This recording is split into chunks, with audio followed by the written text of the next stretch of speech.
Hey everyone, Georgie here with Ukraine Matters. I have a lot of topics that I need to talk to you about, but let's focus today only on the front line, and I will cover the rest in hopefully more videos than usual this week, so stay tuned for that. We're going to talk about front lines specifically around Avdiivka and this little of salient that Russians were able to establish. We briefly touched upon it last video, but I think it's very interesting case study right over here to understand the how Russian army is also changing, how Ukrainians need to find certain ways to defeat the Russian army, and so on. So Russian military has been struggling in Avdiivka. They have not been able to advance. All of their assault tactics are already known by Ukrainians, and it just didn't work. Like, let's be honest. Since October the 10th, Russia has been trying to assault with meat waves, with constant advancements with the armor at some periods and so on. The results that it bring was not the best. This thing, what happened over here with this salient, is very, very different. This is where Russians used a military tactic here. And this is interesting because Russian military is usually not known for using tactics. So it's a change of pattern. And here Russians went underground into the sewer pipes. They were flooded with water, these pipes. So Russians used like a whole complex operation underwent here where the pipes were drained. Then Russians went into the pipes, slowly started cleaning them out, advancing. To hide their presence inside of these underground pipes, Russian used artillery barrages and so on, just to kind of hide their advancements from Ukrainian knowledge. Ukrainians were having positions around the Tsarska Okhota, which is in this area right over here, but Russians were able to advance all the way to this area right over here in those pipes, and they were able then to attack Ukrainian positions from behind.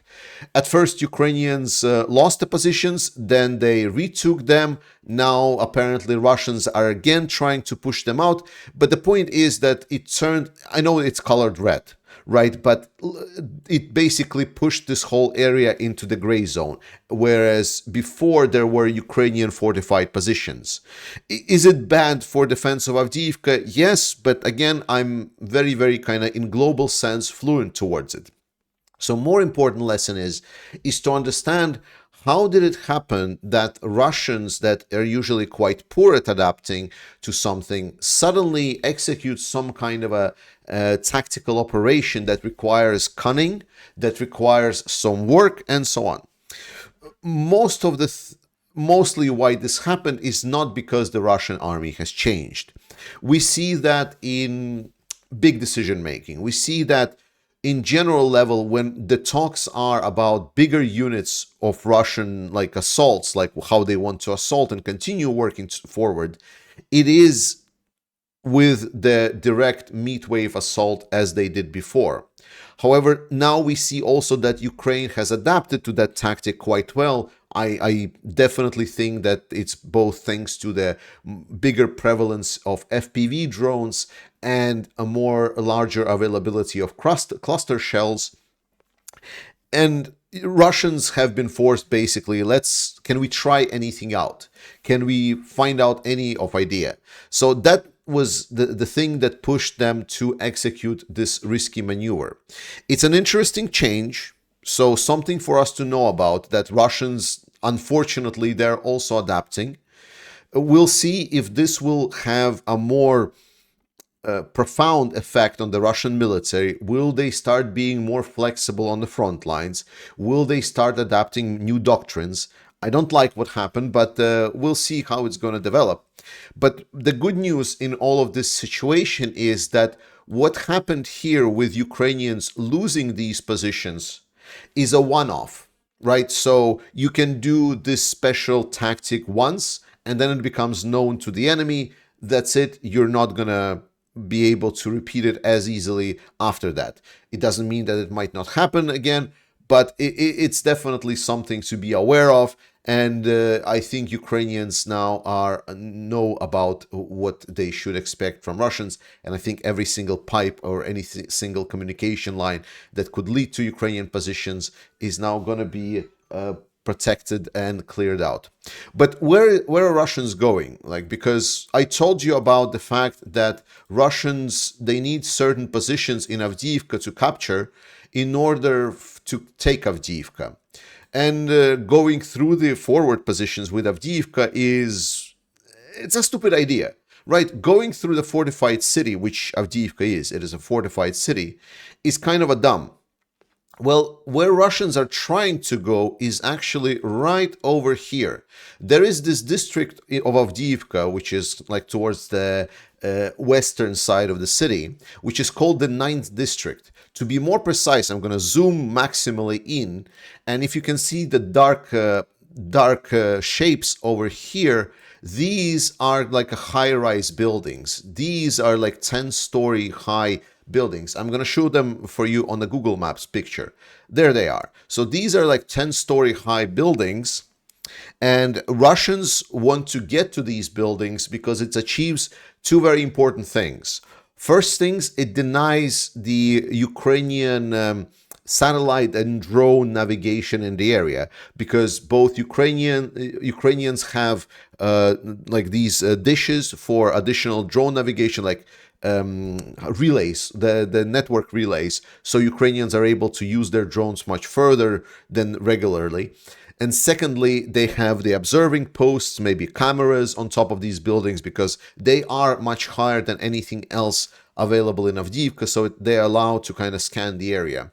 And secondly, Russians want to capture these to install their own relays and therefore make sure that their drone technology is operating to a maximum efficiency. So that's why they're trying to get there. And some of the journalists, specifically Ukrainian, I'm not going to name names, they are like, saying, oh my God, if the 9th district falls, then it is done, Avdiivka is done, they should get out. No, it means the situation becomes a lot more dangerous, but we can definitely put it on the map of those dangerous places that Russia should not be allowed to capture, or a situation in Avdiivka becomes untenable. Just to remind you what they were, if we now color the 9th district over here, it's also Orlivka over here, and it's also this area right over here, which is the chemical plant. There is also technically like this medium positions of Lastochki and Severne, but they are kind of like less important. So these are the three. Losing probably two of these is pretty much done. Like at that point, you should probably not stay in Avdiivka. That's it. But more importantly, Russians are still relatively far away.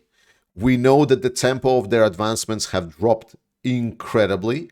They are still trying to go at it, but they're not having a good time. And remember, they were able to capture Terikon, which is located basically right over here at the start of that October. They still were not able to kind of cross the road and get into the chemical plant, even beyond the first border post of that plant. So it's not as easy. There are certain parts of the battlefield where advancement is just not possible. And we see that even in the south of Avdiivka, the only advancement that they were able kind of to do to get to the 9th district, it was with tactical specific battlefield tactics adapted to the specific conditions. So that's Avdiivka.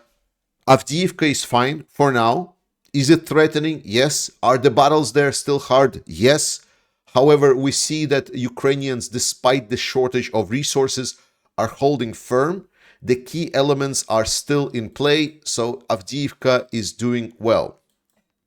Around Bakhmut, situation is difficult. Ukrainians are reporting that there are heavy fightings in direction of Ivanivske, north of Klishchiivka, also around Bogdanivka are heavy fightings, and Russians are also trying to kind of push north towards Andriivka as well. So that's what we're hearing. Russia is trying to return their positions that they lost to Ukrainian push during the summer. the efforts of doing that, it's a gray zone, right? So one day Russians might take 100 meters, the other day they might lose the 100 meters. In any case, so far, no developments there. In the northern part, Russians are trying to advance towards the direction of Terni. At least the reports are that Russians are trying to move that direction. But they have been moving here for so long, so I'm not gonna really reiterate and just say the situation is hard everywhere. Russians are trying. This is where the village of Krakhmalne recently was taken, and that's kind of the Russians are trying to continue pushing forward. These are gray zone areas. There is little to no ability for Ukrainians to control. They don't control the highway. Russians do try to kind of move up, take, like right now Tabaivka is contested. I know it's colored red, but I have reports that there are still contests going on. The point is, there is pressure. Ukraine is under pressure. Ukrainian forces are under pressure. But when it comes to key positions, key areas, specifically something like Sinkivka, which has been there for a while now, Ukrainians are still holding. We will see, again, what you need to be prepared for is that Ukraine will lose territory, because Ukraine right now is in a shortage of equipment, and we're going to talk about this during the week. Ukraine needs deliveries, but it's a whole another conversation that we're going to get to. Another thing, talking kind of about the battlefield and supplies for Ukraine and the general strategy of what Ukraine wants to do.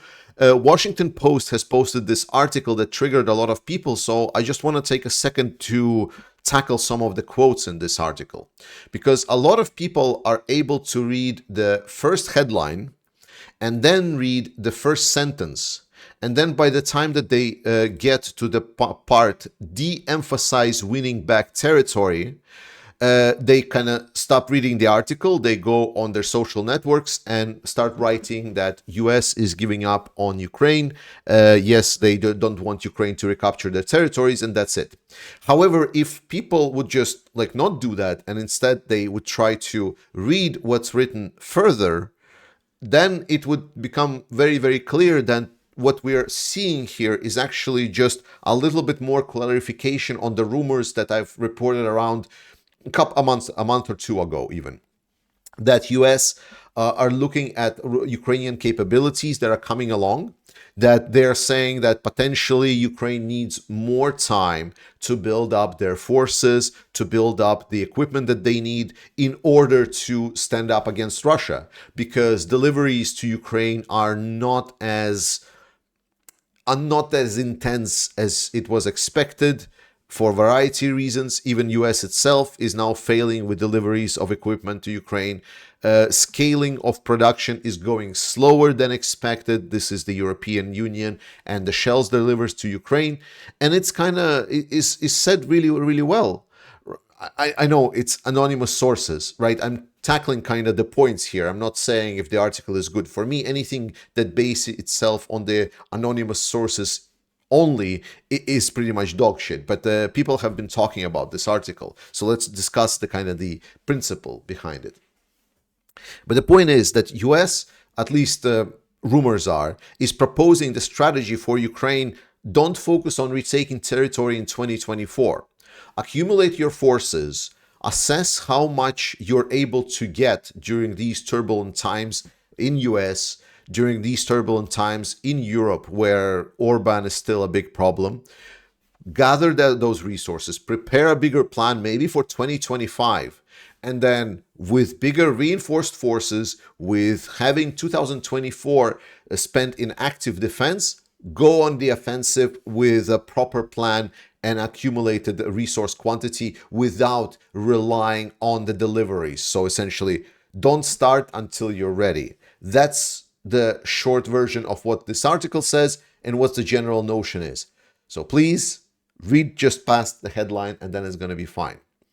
But talking about deliveries and weapons and so on, as I said, I am thinking optimistic. I still am standing behind my kind of outline. What I'm hearing from the experts is that Ukrainian production, and we also see European Union production and so on, 2 years. Ukraine needs about 2 years of increased production and so on. We see that by 2025, for example, Rheinmetall, which is stated over here, is going to more than double their output of ammunition. And that is kind of true for a lot of other producers of everything, both in Europe. Ukraine is going to have many times bigger production. It's a economic resource warfare that Ukraine is now in. So it is now the dedication of making sure that these resources are working to support Ukraine. We're going to talk more about this general support, but I just want to explain to you on this specific chart from Rheinmetall that this is what we're expecting to go to for Ukraine to start receiving the ammunition and resources as long as the more kind of, even if Ukraine takes this 2024 as a slower year, in 2025, it's going to be in a lot stronger position than it is right now. Thank you so much for watching this video, guys. Please check out the link under the video to help the band Cardinal Birds get a single Ukraine Matters out there. It's a special song for this channel. They need kind of pre-saves on Spotify to get this song promoted or something. I don't know how music industry works. In any case, do that. Support Ukraine. Trust in Ukrainian armed forces. Slava Ukraini. And I'll see you guys next time.